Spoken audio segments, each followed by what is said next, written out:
1986 में इन्होंने एक प्रॉब्लम पूछा है जहां पर ये कह रहे हैं कि two small balls having equal positive charge q coulomb on each are suspended by two string insulating strings of equal length l metre from a hook fixed to a stand.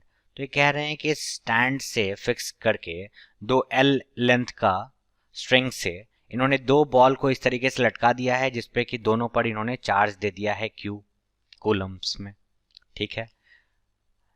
Second part में ये कह रहे हैं कि the whole setup is taken in a satellite into space where there is no gravity state of weightlessness.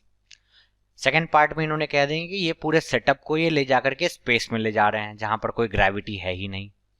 तो अब ये पूछ रहे हैं कि the angle between the two strings is blank and the tension in each string is dash Newton's. तो ऐसे problems को आपने पहले सॉल्व किया होगा। ये बहुत ही कॉमन से प्रॉब्लम है जहां पर आप इसको कहते हो कि बॉल है तो उसका एक mg इधर लग रहा होगा, उसके ऊपर में एक F फोर्स लग रहा होगा, इसको हम लोग इलेक्ट्रोस्टैटिक फोर्स बोल रहे हैं, let us suppose Fe। Similarly इसके ऊपर में भी एक Fe इधर लग रहा होगा और एक mg इस डाउनवर्ड डायरेक्शन में लग रहा होगा।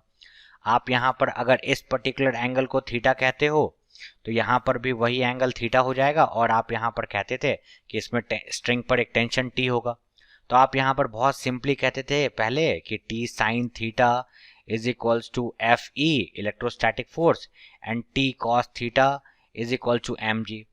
ये प्रॉब्लम तो बहुत कॉमन प्रॉब्लम है, बहुत सारे जगह है, हर जगह बच्चों ने सॉल्व किया हुआ होता है इसको।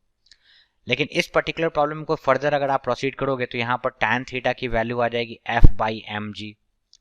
लेकिन जैसे ही सेकेंड पार्ट में इन्होंने बोला कि इसको ये स्पेस में ले जा रहे हैं तो स्पेस में ले जाने की वजह से क्या होगा, mg यहां पर उस पर्टिकुलर पार्ट में mg will tend to zero because effective gravity वहां पे जीरो हो गई स्पेस में। ठीक है। तो ये tan थीटा की जो वैल्यू आ गई, tan थीटा की वैल्यू आ गई, क्या आ गई, force divided by zero, anything divided by zero is undefined. तो ये tan थीटा की वैल्यू अनडिफाइंड आ गई विच क्लियरली मीन्स कि थीटा की वैल्यू आ गई, स्मॉलेस्ट एंगल आ गई हमारे को 90 डिग्री। तो 90 डिग्री पर जब ये ऐसा होगा तो ये एंगल बढ़ते बढ़ते बढ़ते बढ़ते बढ़ते बढ़ते बढ़ते ऐसा ये 90 डिग्री हो जाएगा। सिमिलरली ये वाला रॉड स्ट्रिंग के साथ भी ये वाला एंगल हमारा 90 डिग्री बन जाएगा।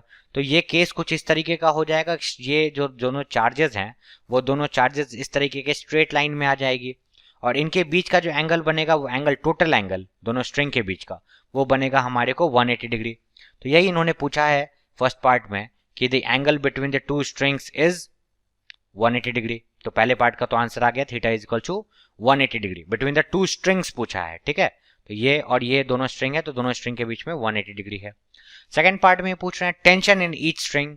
तो अब टेंशन इन ईच स्ट्रिंग क्या होगा, तो फर्स्ट वाले इक्वेशन से अगर हम लोग देखें, क्योंकि इस वाले पार्ट के लिए हम लोगों ने सॉल्व किया है तो इस क्वेश्चन के लिए थीटा 90 डिग्री आ रहा है तो T साइन 91 होता है। तो हम लोग लिखेंगे कि tension must be is equal to electrostatic force Fe।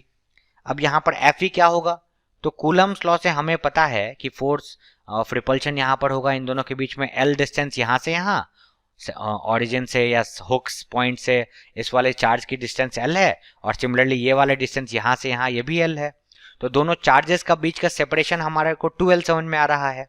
तो फ्रॉम द कूलम्स लॉ होता है K Q1 Q2 by R square. यहाँ पर दोनों चार्जेस Q और Q ही है। ठीक है। और R स्क्वायर दोनों के बीच का जो सेपरेशन है वो यहाँ पर हमें 2L दिख रहा है। तो हमारे को इस क्वेश्चन का आंसर हो गया K Q square by 4L square. अगर आप इसको परमिटिविटी में लिखना चाहते हैं तो आप इसको फर्दर लिख सकते हैं कि K की वैल्यू होती है 1/4 पाई एप्सिलॉन नॉट, ये तो सब जानते होंगे। तो यहाँ पर इस वाली चीज को अगर आप यहाँ पे वैल्यूज पुट करिएगा तो यही चीज आपको बदल के आ जाएगा Q स्क्वायर, 4 नीचे एक पहले से है, 4 पाई एप्सिलॉन नॉट में भी एक 4 है, तो ये हो गया हमारे को 16 pi epsilon naught into L square. तो ये हमारे सेकंड पार्ट के क्वेश्चन का आंसर हो गया और फर्स्ट पार्ट के क्वेश्चन का आंसर हो गया theta is equal to 180 degree between the strings.